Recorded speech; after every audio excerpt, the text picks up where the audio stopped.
Adelante, Reinaldo. ¿Me escuchan bien? Escuchamos, sí, señor. ¿Se ve la presentación? Sí. Listo. Am, el capítulo 8 dice las religiones al servicio de la fraternidad en el mundo. Apenas pusieron el título antes de eso. Déjalo el título. Apenas vi ese título, antes de que cualquier otro me los quitara, enseguida me ofrecí de voluntario porque este tema está tan cercano a la fe Bahá'í que dije, dejadme por lo menos, si alguien no toma esa perspectiva, que yo me adelante. Y enseguida me anoté a este capítulo. Y me parece que este capítulo, siendo el último, adquiere una característica simbólica respecto de todo lo que ha dicho el Papa anteriormente, que es maravilloso. A mi juicio, esta encíclica va a crear un hito en la historia del cristianismo de la envergadura del Concilio Vaticano. Los que participaron en la elaboración de esta encíclica, no creo que haya sido el Papa solo, imposible. Hay demasiados temas muy bien tratados, muy concienzudamente desmenuzados, para que una sola cabeza pueda tener toda esta perspectiva y después tener el tiempo de escribirla, porque hay que acordarnos que el Papa es un hombre muy ocupado. Entonces, este tema en específico es extraordinariamente simbólico porque es quizás la confesión oficial de la Iglesia de uno de sus pecados capitales históricos. Y los vamos a ir viendo en qué sentido hago esta afirmación. Él propone en este capítulo una nueva apertura a la aceptación de todas las religiones que nunca, jamás la historia de la Iglesia Católica había habido semejante aseveración cercana a lo que dice el Papa.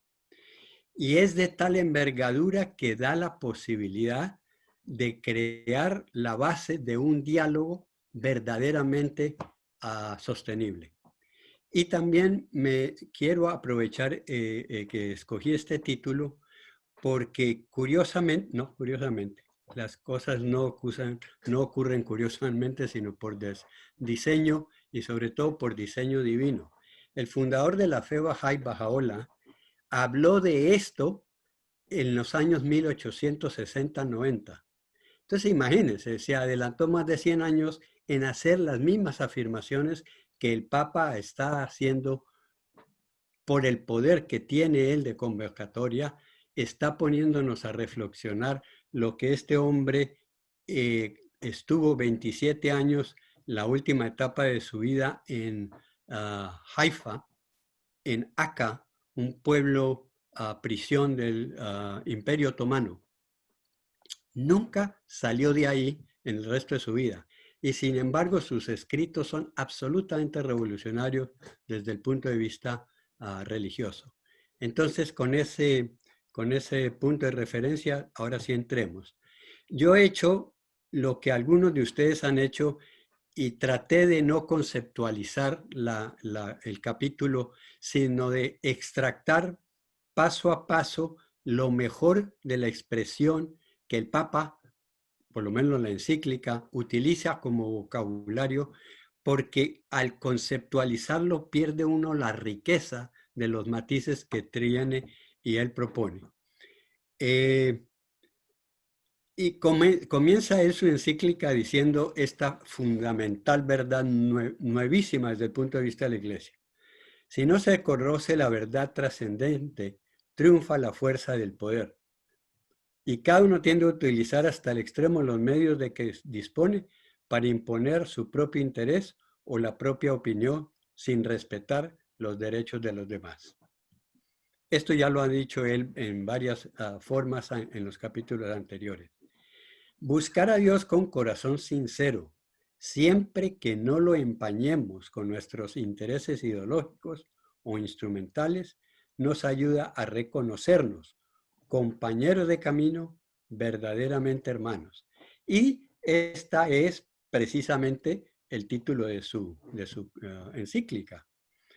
La hermandad universal es lo que hace posible la apertura al título de este capítulo. Creemos que cuando en nombre de una ideología se quiere expulsar a Dios de la sociedad, se acaba por adorar ídolos. Ustedes saben bien a qué atrocidades pueden conducir la privación de la libertad de conciencia y de la libertad religiosa.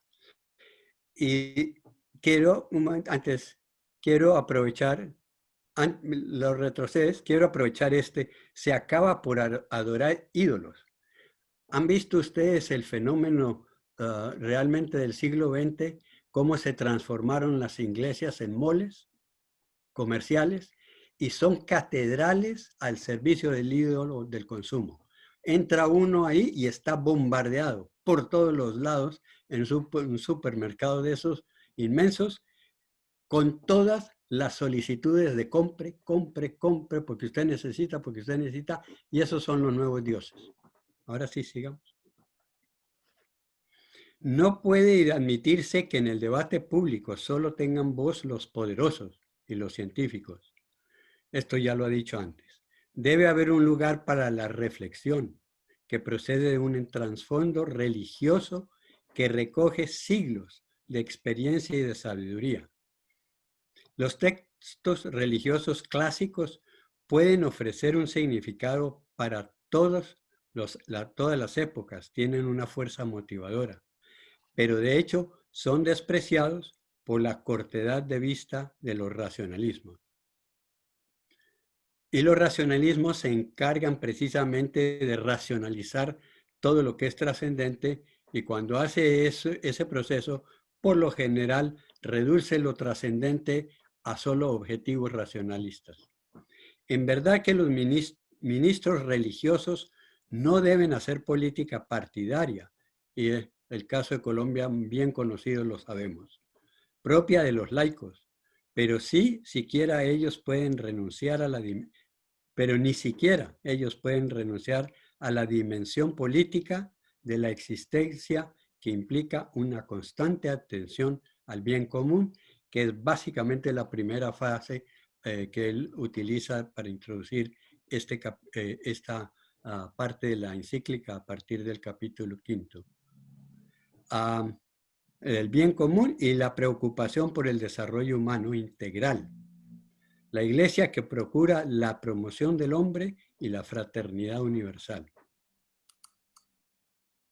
La Iglesia valora la acción de Dios en las demás religiones y no rechaza nada de lo que está en estas religiones hay de santo y verdadero. Miren, esta frase es realmente la revolucionaria. Nunca antes la Iglesia Católica había hablado de las otras religiones en estos términos, porque le da el valor auténtico que cada religión tiene en lo que es santo y verdadero.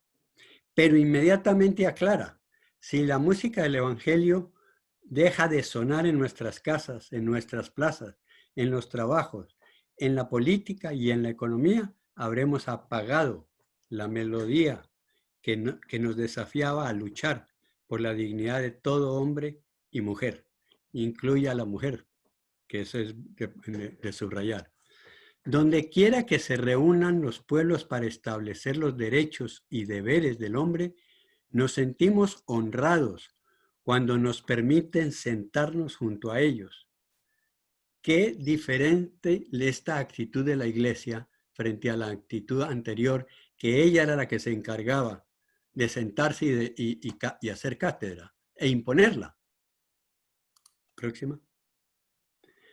Hay un derecho humano fundamental que no debe ser olvidado en el camino de la fraternidad y la paz, el de la libertad religiosa para los creyentes de todas las religiones. De nuevo, una frase totalmente revolucionaria. Esto jamás la Iglesia del siglo XX y de ahí para atrás se hubiera atrevido a decir.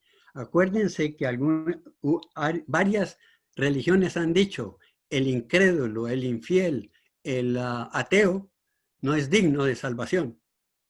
Y si no se acepta mi religión, usted está condenado.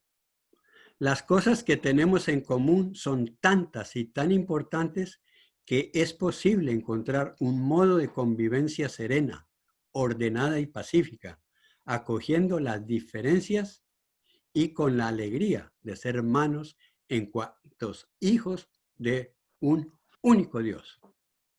Que se le llame Alá, que se le llame Jehová, que se le llame Dios, Dios, Teus, eso no importa el nombre que una cultura encuentre, solo hay un único Dios. Y eso lo afirma contundentemente Bahá'u'lláh. No podemos olvidar aquel deseo que expresó Jesucristo, que todos sean uno. Y la fe Bahá'í precisamente expresa eso en términos modernos diciendo, la tierra es nuestro único país y nosotros somos sus ciudadanos. Por lo tanto, es nuestra responsabilidad de cuidar nuestra tierra, nuestro único país, y de cuidarnos los unos a los otros.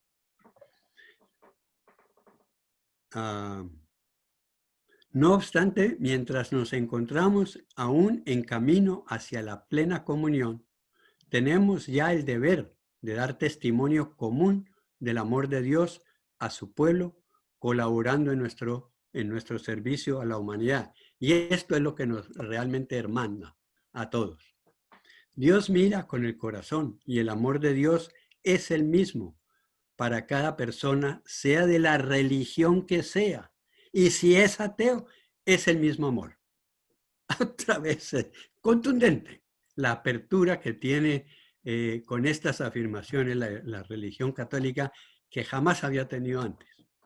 Los creyentes nos vemos desafiados a volver a nuestras fuentes para concentrarnos en lo esencial, la adoración a Dios y amor al prójimo. Y acuérdense que cuando le preguntan a Jesús, un señor, ¿y en cuál está la esencia de la ley? Es exactamente esta misma definición. De manera que algunos aspectos de nuestras doctrinas, fuera de su contexto, no terminen alimentando formas de desprecio, odio, xenofobia, negación del otro. La verdad es que la violencia no encuentra fundamento en las convicciones religiosas fundamentales, sino en sus deformaciones. Y las deformaciones, en muchos casos históricos, han sido hechas por los mismos eclesiásticos y dirigentes religiosos de todas las religiones. Es cuando la esencia de la revelación dada por el profeta manifestación de Dios comienza a ser interpretada, reinterpretada desde la óptica de los que quieren ser los únicos auténticos interpretadores y entonces hacen las deformaciones que quieren. Por ejemplo, Mahoma jamás justificó la guerra al pueblo que se oponía a él, como lo hacen los yihadistas, sino al menos que fueran ser atacados primero. Eso es muy diferente a la forma de interpretarlo después. También los creyentes necesitamos encontrar espacios para conversar y para actuar juntos por el bien común y la promoción de los más pobres.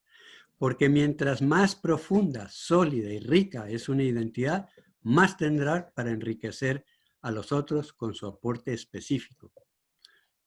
El culto a Dios sincero y humilde no lleva a la discriminación, al odio y la violencia, sino al respeto de la sacralidad de la vida, al respeto de la dignidad y la libertad de los demás y al compromiso amoroso por todos. El terrorismo execrable no es a causa de la religión, aun cuando los terroristas la utilizan, sino de las interpretaciones equivocadas de los textos religiosos. Tal terrorismo debe ser condenado en todas sus formas y manifestaciones. Y la cosa curiosa es que estos señores terroristas que se escudan en la religión, por lo general sacan uno o dos textos fuera de contexto y lo convierten en la plataforma política y religiosa para hacer lo que hacen. A veces la violencia fundamentalista en algunos grupos de cualquier religión es desatada por la imprudencia de sus líderes. cuando se levantaba el curita conservador en el púlpito decir que había que matar a todos los liberales, es precisamente nuestro ejemplo nacional. Cada uno de nosotros está llamado a ser un artesano de la paz. Lo que decía Ramiro, uniendo y no dividiendo, extinguiendo el odio y no conservándolo, abriendo las sendas del diálogo y no levantando nuevos muros. En aquel encuentro fraterno que recuerdo gozosamente, dice el Papa, con aquel gran imán, Ahmad al-Tayyab, es el que se refería Silvio, declaramos que las religiones no incitan nunca a la guerra y no instan a sentimientos de odio, hostilidad, extremismo, ni invitan a la violencia o al derramamiento de sangre. Estas desgracias son fruto de la desviación de las enseñanzas religiosas, del uso político de las religiones y también de las interpretaciones de grupos religiosos que han abusado en algunas fases de la historia, bastante bien conocidas por nosotros, acordémonos de la Inquisición, de la influencia del sentimiento religioso en los corazones de los hombres. En el nombre de la inocente alma humana que Dios ha prohibido matar, afirmando a quien mata a una persona es como si hubiese matado a toda la humanidad y quien salva a una es como si hubiese salvado a la humanidad entera. Y este es el último, el llamamiento en nombre de los pobres, de los desdichados, de los huérfanos, de las viudas, de los pueblos que han perdido la seguridad, la paz, en nombre de la fraternidad humana, de la libertad, de la justicia y de la misericordia, de todas las personas de buena voluntad, en el nombre de Dios y de todo esto, asumimos la cultura del diálogo como camino, la colaboración común como conducta, el conocimiento recíproco como método y criterio. Extraordinaria. Muchísimas gracias, Reinaldo. Excelente resumen. ¿Y quién más que tú para ayudarnos en este tema? Buenísimo. Gracias. Se abre la conversación sobre este capítulo y sobre la encíclica, los últimos 4 capítulos, pero evidentemente le damos prioridad al 4º capítulo. Tenemos unos 15 minutos. ¿Manitos? A mí personalmente me llamó la atención. Perdón, Vicente. Adelante, Vicente. En varias ocasiones, cuando hemos escuchado a los expositores, no hacemos comentario.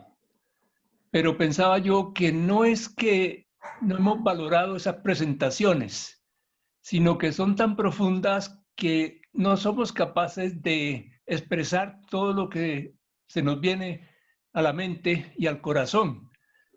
Y más bien es la necesidad de seguir meditando cada uno de los capítulos y cada uno de los pensamientos y emociones de la encíclica. De manera que yo creo que esa falta de comentario muchas veces no significa poca valoración de lo que acabamos de oír, sino al contrario, que es tan importante y tan profundo que mejor nos quedamos callados y seguimos meditando y profundizando. Quizás lo único que yo diría de toda la encíclica y de todos los comentarios y presentaciones es que a veces pensamos mucho en los argumentos, en las ideas, en las reflexiones. Y lo más importante de todo es en qué emoción estamos viviendo cada uno y con qué emoción estamos enfrentándonos o poniéndonos ante los demás.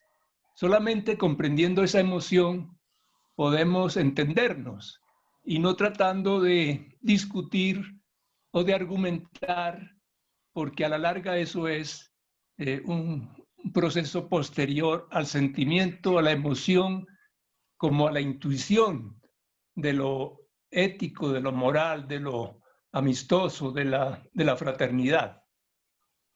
Gracias, Vicente, por esa excelente reflexión. Creo que todos estamos pensando algo parecido. Juan José Correa, adelante. Quita tú eso. Sí, Darío, yo realmente quería comentarles que me ha impresionado muchísimo todas las presentaciones de esta encíclica.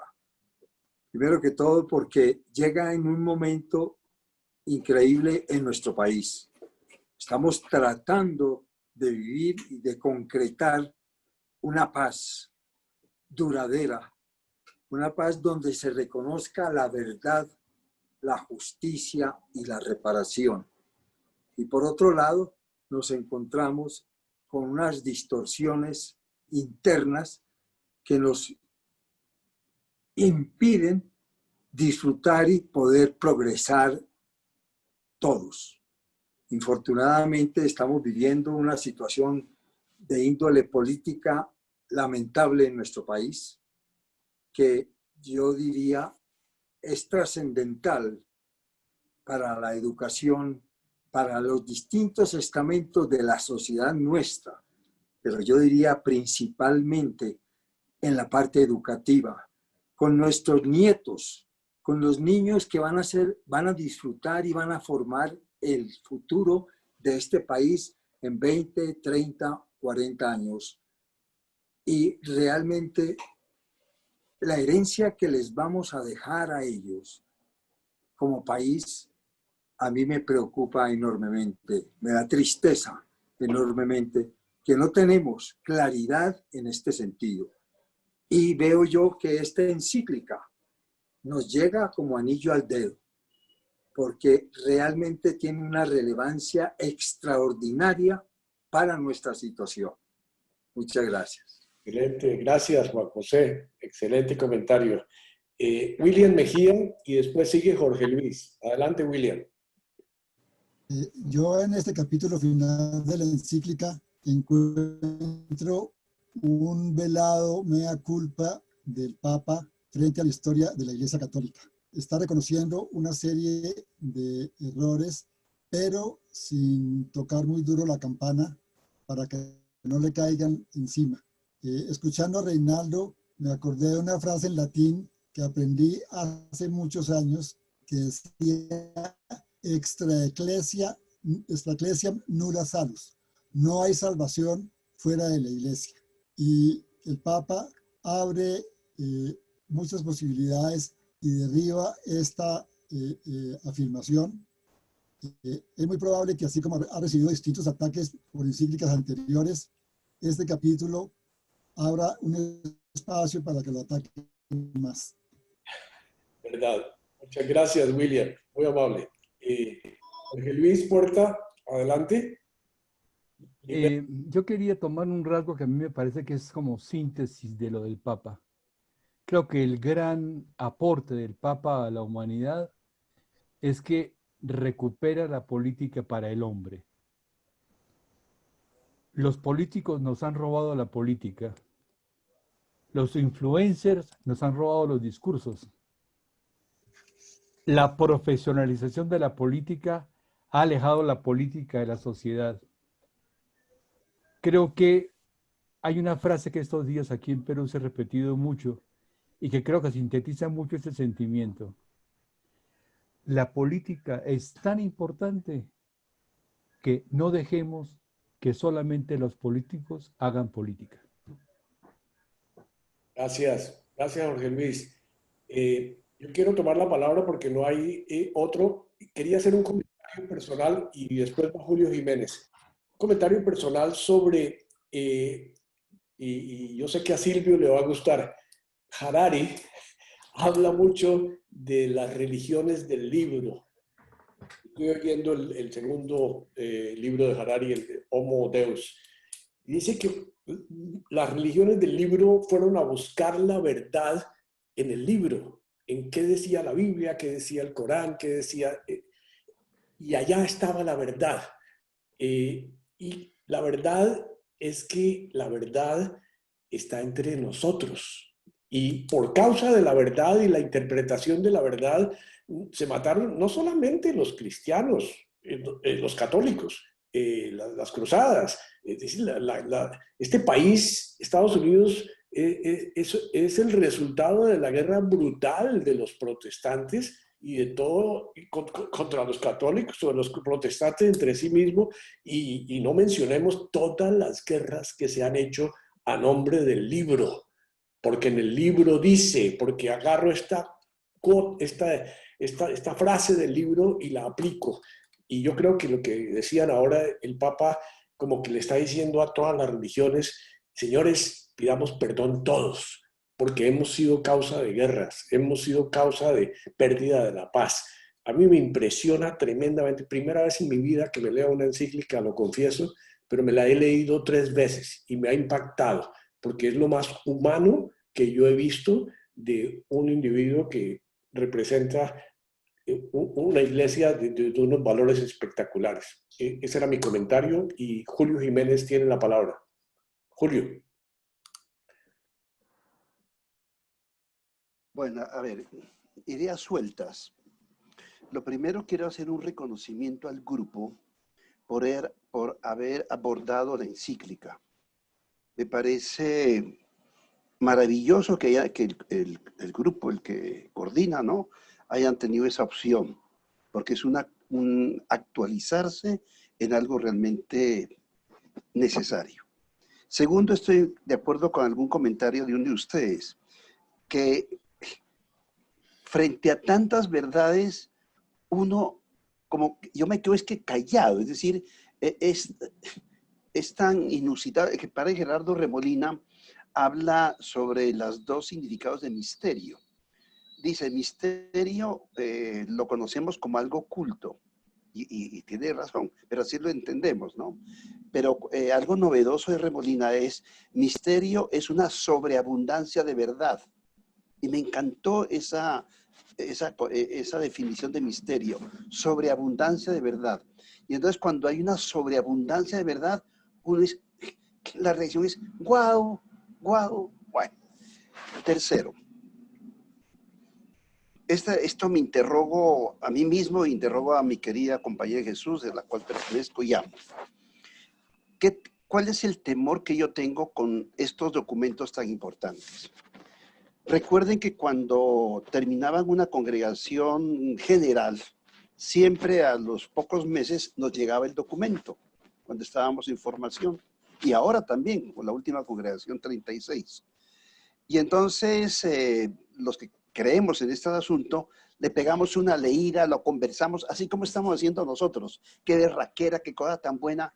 Oiga, va pasando el tiempo, va pasando el tiempo, va pasando el tiempo y esto se queda como algo más. Y hago alusión, fíjate, con el Vaticano, que nos tocó a nosotros, año 62 y 65, ¿no es cierto? Qué cosa tan extraordinaria. Yo me acuerdo, Virgilio Osea, cuando éramos novicios, era el ministro de allá del noviciado en La Ceja.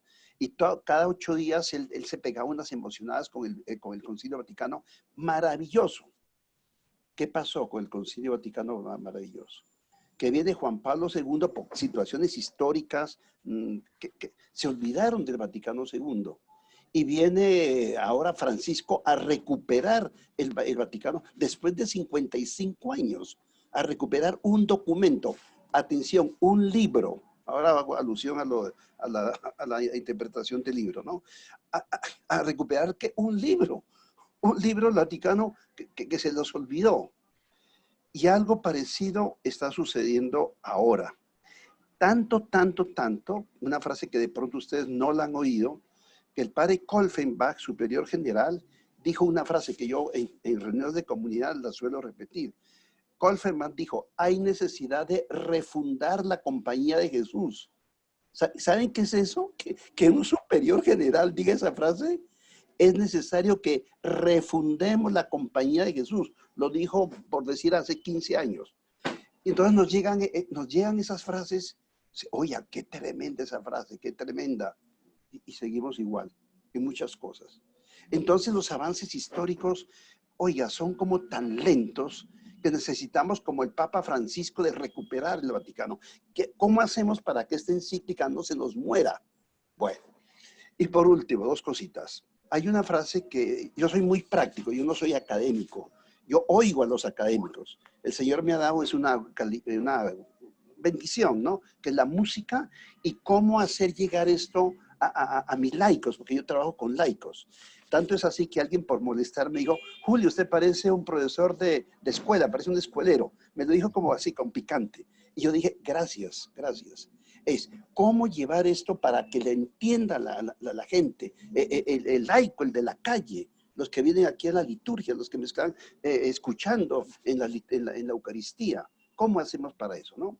Y hay una frase tremenda, que yo me amarro a ella y la tengo en las cositas que yo voy escribiendo. Dice, una visión, es de un X autor, una visión sin acción es una ilusión. Muy bien. Una acción sin visión no tiene sentido. Y remata, una visión con acción transforma el mundo. Fenomenal. Entonces yo la encíclica la ubico así, una visión, una visión. Entonces, ¿cómo nosotros vamos a llevar esto a la acción? ¿Cómo llevamos a la acción? Y cositas mías que estoy viviendo, ustedes esto ya no lo han oído porque no lo han vivido. Por ejemplo, en la última congregación general, ¿no es cierto? Nos están hablando de que la comunidad es una misión. Nunca en la Compañía de Jesús se había hablado de la misión como comunidad. Es decir, la misión es la misión apostólica.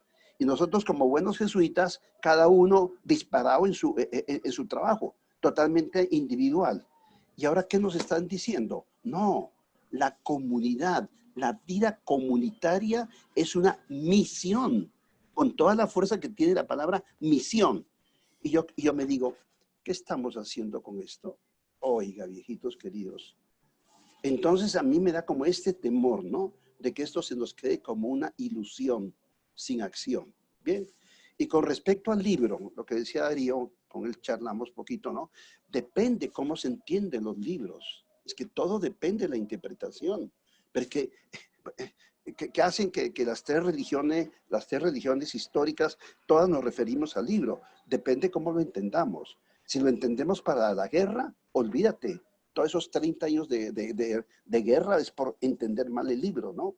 Pero los profetas dicen que hay que comerse el libro, en la simbología de ellos. Bueno, termino con lo que empecé. Felicitaciones por haber abordado esta encíclica y cómo hacer. Por ejemplo, vamos a charlar, la charla que nos dieron sobre Wafer, ¿cómo es? Eso. Y que yo les dije, que yo me emocioné tanto oyendo esa charla que me dio rabia. ¿Por qué? ¿Por qué emoción? Porque esa es la acción, ¿ves? Esa es la acción de toda una visión de transformar, de pensar en una nueva economía. El Papa está hablando de una nueva economía. Pero ¿cómo se lo hace? Hola, aquí lo están haciendo en Colombia. ¿Y por qué la rabia? Porque no conozco, porque yo vengo a saber eso tan bello. Bueno, ya me emocioné. Adiós. Gracias, Julio, gracias. Tiene la palabra Gabriel Díaz y después va Reinaldo. Gracias, muy amables.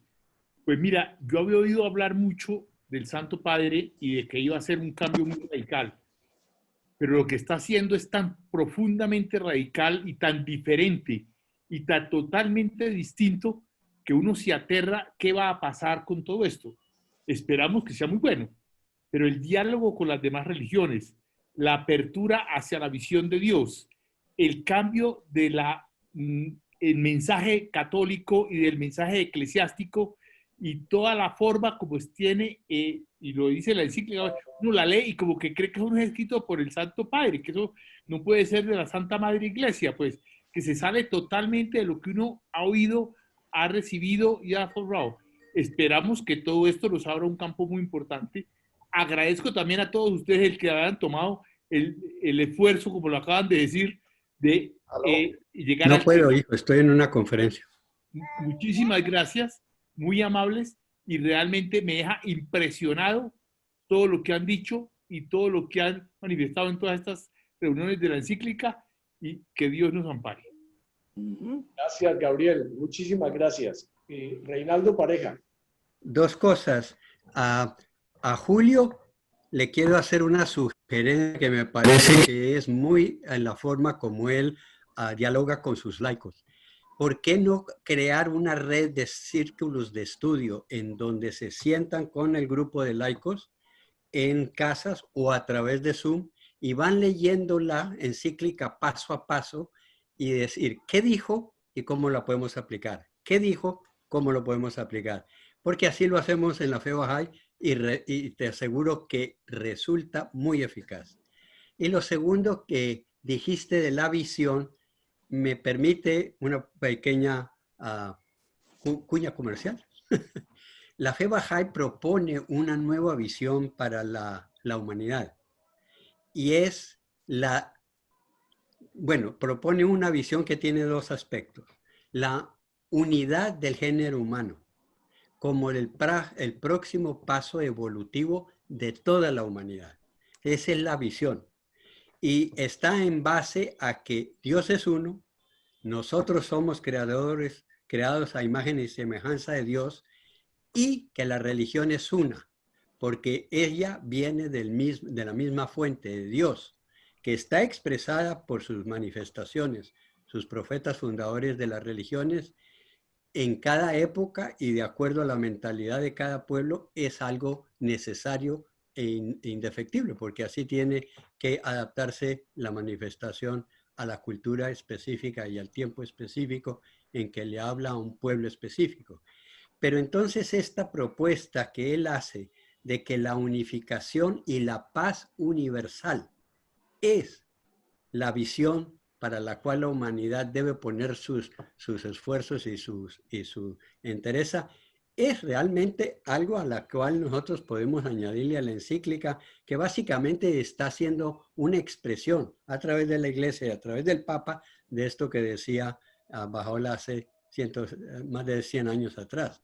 Entonces la invitación toda nuestra, parafraseando a Ramiro, es cómo nosotros en cada una de las cosas que hacemos y vivimos, a la medida, a la modestia en que lo hacemos, vivimos cada uno de nosotros, expresamos este espíritu, esta visión en nuestro ejercicio político. No importa el nivel básico con lo que lo hagamos, simplemente con nuestros hijos, nuestros nietos. Ya ese es el futuro de los cuales se tienen ellos que encargar de la madre patria. Pero si no tienen este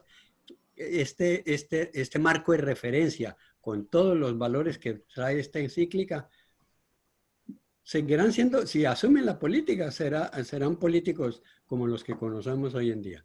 Así es de que ánimo, muchachos, usted está en el camino. Muchísimas gracias, Reinaldo. Tenemos un minuto más para completar nuestras 2 horas de reunión. Si hay algún otro comentario, vi a Ramiro con la mano levantada. Adelante, Ramiro. Sí. Bueno, no quiero reiterar lo que ya acaba de decir Reinaldo. Yo le decía ayer que hablamos con el hermano Carlos Alberto Posada, que a mí me parece que el mayor fruto lo estamos teniendo nosotros mismos.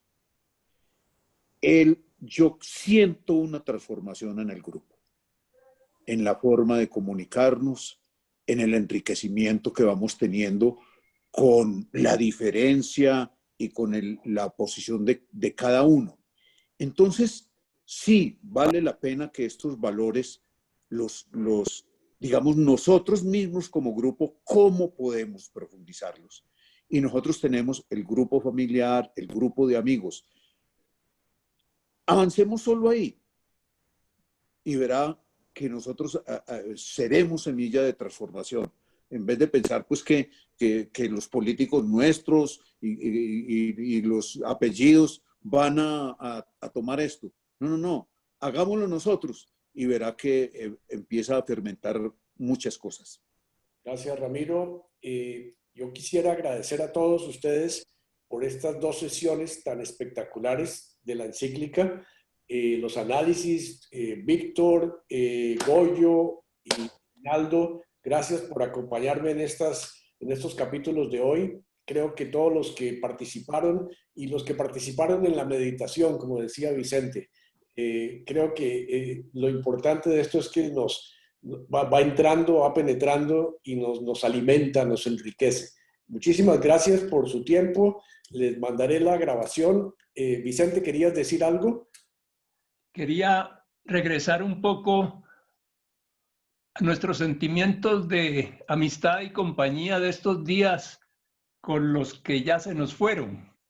Estuve repasando la antología de Rodolfo de Rú y fue muy difícil escoger algún poema de él para estos momentos. Sin embargo, voy a leer dos parrafitos de dos poemas. Claro. Dice Rodolfo: adiós, hermana muerte, no eres noche, ni abismo, ni torre carcelaria. Eres puerta y camino, puente y frontera, compañera del alba. Por atajos profundos de mí mismo, me adentro en este sol interior que se dilata sobre pinares rubios de galaxias. Y en otro de los poemas, el último párrafo dice: Señor, cuando tú quieras, florecerán las aguas y verán los vigías de las costas humanas cortar una gaviota la luz de la mañana, llevando el sol naciente sobre sus alas blancas. Gracias, gracias Vicente, muy amable. Gracias. Yo quería añadir una palabrita. Hoy es 3 de diciembre, día de San Francisco Javier. Sé que algunos de ustedes fueron ordenados sacerdotes el 3 de diciembre, aunque no lo sean ahora, y muchos de nuestros compañeros jesuitas, este era el día de las ordenaciones. Me acuerdo muchísimo que íbamos y uno soñaba estar allá postrado en ese momento maravilloso. Una oración por todos los jesuitas que siguen, por los que nos adelantaron y por todos los de aquí que también fueron jesuitas, fuimos jesuitas, y en este día especial de San Francisco. Un abrazo para todos. Muy bien, gracias. Un aplauso. Gracias. Muy bien. Luego. Felicitaciones. Luego, muy bien. Felicidades. Gracias a los... Muchas gracias a todos por los aportes. Alberto, gracias por la escuchada. Y Eduardo. Muchas gracias a Muchas todos. Gracias a todos y que estén muy bien. Gracias, Luis Arturo. Gracias. Felicidades. Chao. Gracias a Chao. todos. Felicidades, todo lo mejor.